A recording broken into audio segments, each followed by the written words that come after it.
Hello, Warfighters. War is hell. Welcome to the next episode in Arma 3 Recon, where I take a mission out of the Arma 3 Steam Workshop. I rate it and I play it for you. So this is part 2 of the mission, which is called Recon Squad on the way.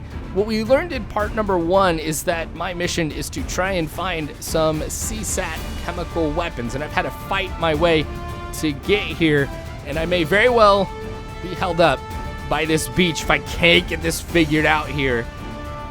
I've got to get the boat on the shore. There we go. But yeah, I had to fight through a city, get past a lot of positions unseen. It was actually pretty difficult. And so now once I get up to this building, my objective is going to be to prepare for the next phase of the mission, which you can see right here. Now inside we've got an arsenal, so it allows me to completely revamp my loadout, but I don't think I'm really going to change too much out of what I have so far. By making the changes, though, it does go ahead and advance it to night. So one of the things that I did, and I didn't want to go ahead and show that for the sake of time, is I switched out the optics on this rifle. So now I've got thermal vision instead of what I had on there before, which will definitely help me. At night, night vision is great, of course, but it's a lot easier to see the enemy through thermals than night vision. Now, I have also marched down here for quite a long way. It's been completely uneventful, but I figure you guys don't want to see me jog for minutes on end, so I'm just skipping ahead to this part. We're very close to where the enemy is supposed to be. On the map, there's a big circle that, you know, kind of lets me know the danger area, and not too far from the edge of that circle is our objective, which again is those chemical weapons. All that's left is me and one other person on my team named Thomas. So if I refer to him as Thomas, which I've always found that pretty interesting, I do refer to these guys by their names in the game. They're NPCs. So I don't know if I should, I don't know. Sometimes it's a little weird calling an NPC by name. But anyway, haven't spotted anybody quite yet, and I'm trying to keep my head on a swivel because on the edge of the area where we know the enemy is supposed to be, I can imagine you've got some guards or people who are watching in this direction. Because again, you can see our objective's not that far from the outside of this area.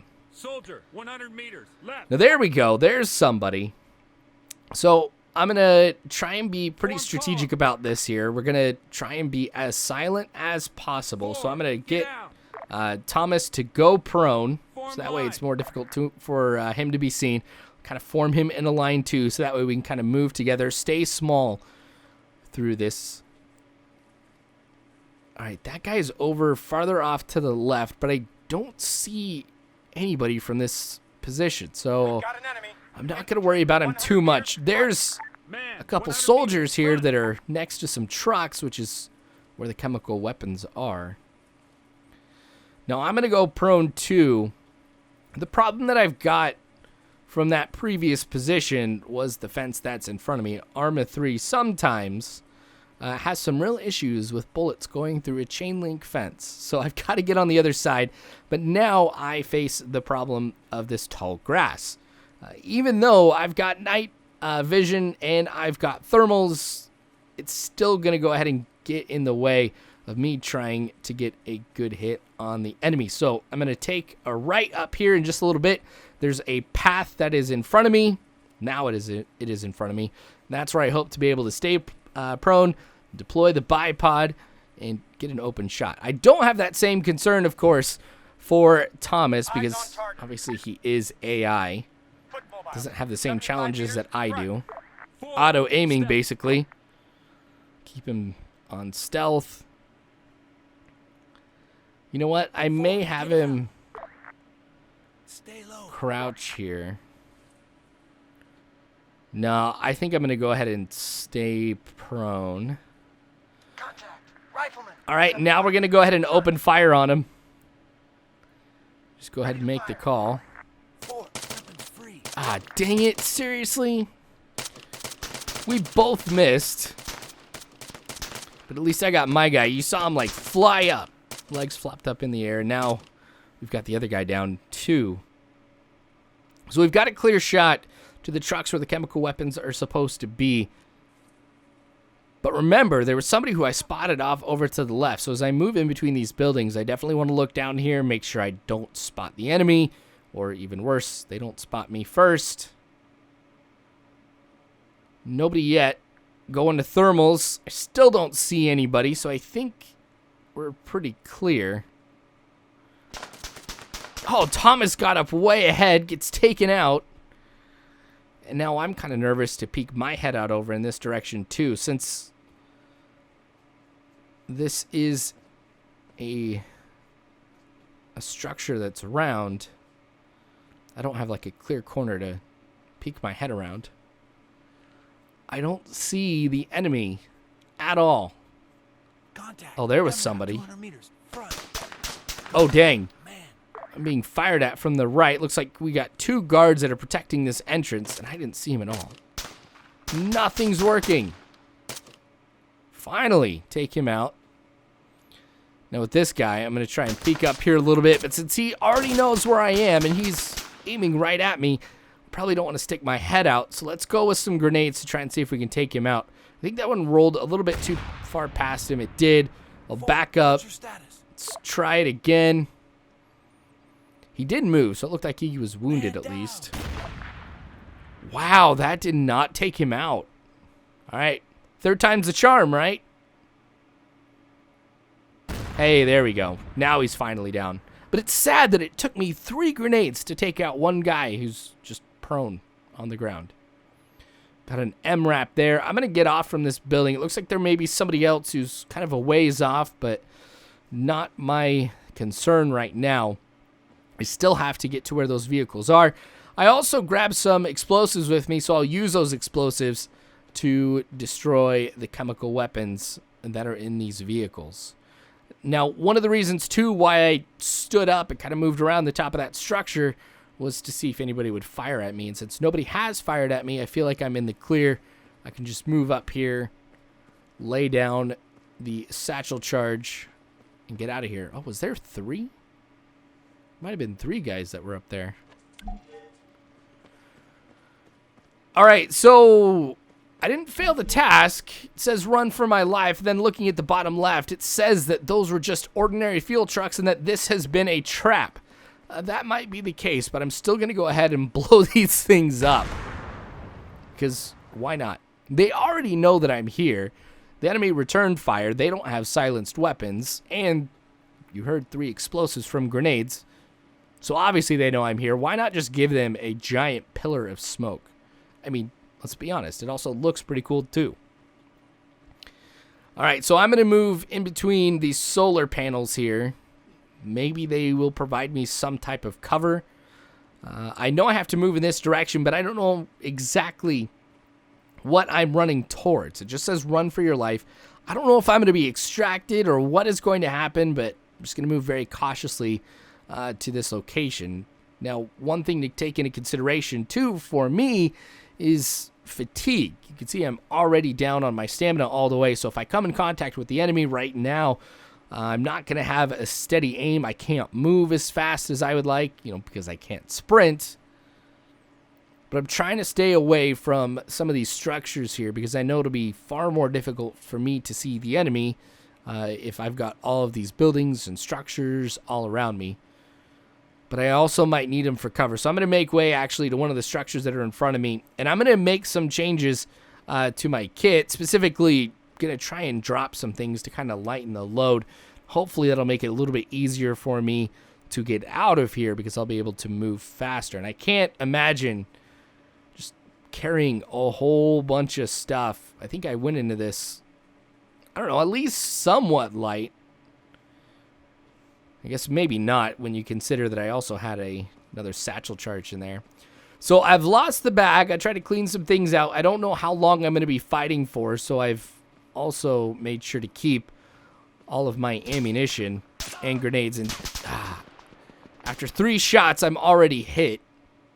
I'm seeing some movement up ahead that looks like that's an airfield, which makes sense that the enemy would be coming from there. I missed him. These tracers are not helping. Reload and go after these guys again. Now, a lot more easy It's a lot easier to spot them with the thermals now. Nice, got one down. Try and see if I can get this guy. Starting to hear some choppers in the sky. There is one, and that is definitely not mine. I've got him. Wow. Nobody's hit me since. I'm wondering if it's like they know my general area, but don't know exactly where I am because of this tall grass. That guy's just standing up right there. Not gonna work. I'm gonna have to go third person view. There we go, I take him out. Anybody else who might be here at all? Just those choppers that I see right now. You've got the one that's circling around me. You got another one who's just hovering. The map says I got somebody directly to my right, but it's faded, so I don't know if he really is there. Now, if that guy can make a turn like that, not see me, I think we're good. Oh, there's a guy who's up there, just right up in front of me. Got an MRAP. There's actually a squad-sized group up ahead, just from the numbers. I want to say that's... Wow, it's larger than that, actually. Well, maybe not. I mean, it counted 8, but there was just such a big gap between two bodies. I think it was like 6 and 2 is how they were spaced out. Dang it, I'm nervous to get up now.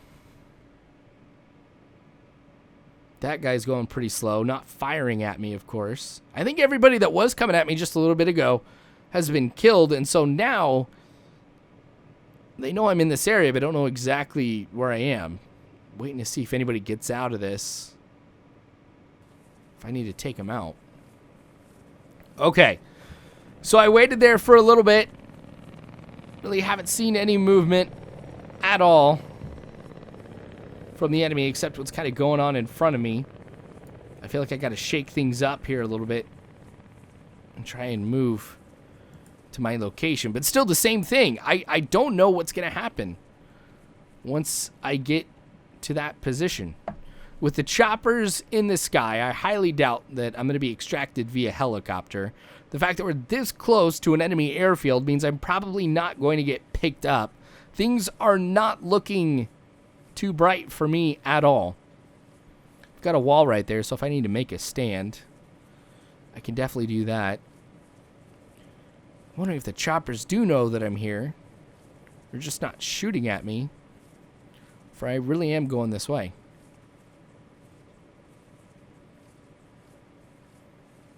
Yep, that guy just sitting there too makes me nervous. Alright, I'm just about there. Got a little bit of a ways to go, but it's at that crossroads. We can either go right to go into the airfield or left to go away from it. That's where I'm supposed to go. Making sure that once I get up over this hill, I don't have any enemy that's sitting there waiting for me. I saw a lot of them run down towards the solar power plant. Yep, nobody that I see over there. Oh, that scared me, but that's just a mailbox, I guess, or something. I don't know what it is. All right, nothing's happened when I get to this point here. So, I'll go ahead and spoil things a little bit for you. Nothing happens. I had to read, actually, on the Steam Workshop to find out what happens, and you have, like, what I read, you actually have to be killed to end the mission successfully.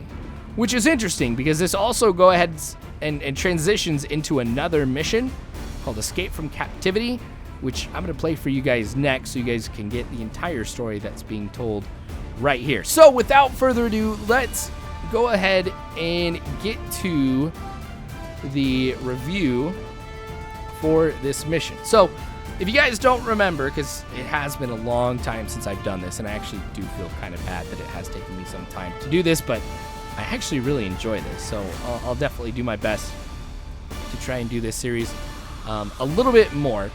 But there are a number of things that I will go ahead and rate a mission on. So the first thing is mission difficulty, which is pretty self-explanatory. So with this one, I'm actually going to give it a 4. And I know it can be somewhat deceptive when I play some of these missions because I do edit out a lot of times when I've been killed just for the sake of time. And also try and, I don't know, kind of speed up the process a little bit here for you too, so you don't have to see the same stuff over and over. But especially in part number 1, I died so many times in that first part. So this is very hard, but in a good way. It's not impossible, obviously, because I got through it. So I'm going to go ahead and I'm going to give this mission a 4 when it comes to mission difficulty. The next part here will be scripting complexity. I'm going to go ahead and give this one a 3 because this does seem like it was a relatively simple mission to be able to put together. Good use of things like triggers and stuff like that too, which is why I'm giving it a pretty average score here when it comes to 3, but nothing that really stood out like, oh my gosh, that's impressive that they were to implement something like that into that mission. Replayability, I am going to go ahead and give this a 3 as well. And the reason why I'm going to give it a 3 here, I was going to give it a 2 at first, but I decided to go ahead with 3 because there's a number of different ways you can try and get to the position that we started off in this mission where you resupply. You could try and go through a town, which is really harder, which is a lot harder, or you can go around the outskirts of the town, which I ended up doing. And the same thing with the first part too. Like at the very beginning, I told you guys I died a ton of times, and I did.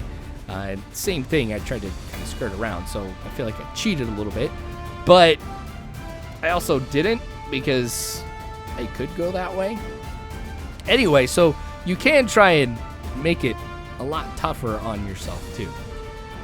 So yes, 3 when it comes to replayability. Presentation, I'm also going to go ahead and give it a 3 here. There's some things that I always like seeing in missions that for me adds to just the presentation. You know, if you have good voiceover work, if you provide a cinematic scene at the beginning, the end, just something like that, for me, that does a lot. And I didn't see that, but there are still some good things that I saw, like the change in time also shows a very clear, like, hey, you're done with the first part, welcome to the second part. I thought that was pretty good, which is why I'll go ahead and give it a 3. So overall, I'll give this a 3. So I've given 3 actually quite a bit on this one, and I think it's only fitting for the overall too. This was a pretty decent mission to be able to go through, and it is awesome that it transitions into another episode, which I'll give completely separate ratings for when we get to this. But this was actually made after the next one that I'll be playing, so these missions weren't released in chronological order, but it'll be interesting to see how these 2 episodes tie in together, and I think that might change how I feel about this one once I have the whole story told. But a decent mission, I think it's worth playing. I don't think it'll be one that you'll kind of go back to over and over and over again to try and play, but still a good one all around. So you can find it, of course, in the Steam Workshop. That's going to be it here for me. Thank you, everybody, for watching. I sure do appreciate it. Remember, you can donate to the Patreon. You guys have no idea how much that helps in making content even better than I try to make it already. You can follow me on Twitter @_WarIsHell, and you can find me on Facebook by searching War is Hell Gaming. Warfighters, thank you so much. War is hell, but you don't have to worry because Warfighters, I've got your 6.